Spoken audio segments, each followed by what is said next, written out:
In front of me is Honor Magic 7 Lite, and today I would like to show you how you can open apps in pop-up view.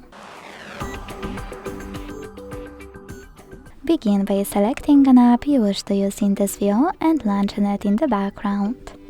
Then click on this icon at the top right corner of it and enjoy operating this app in your tiny window.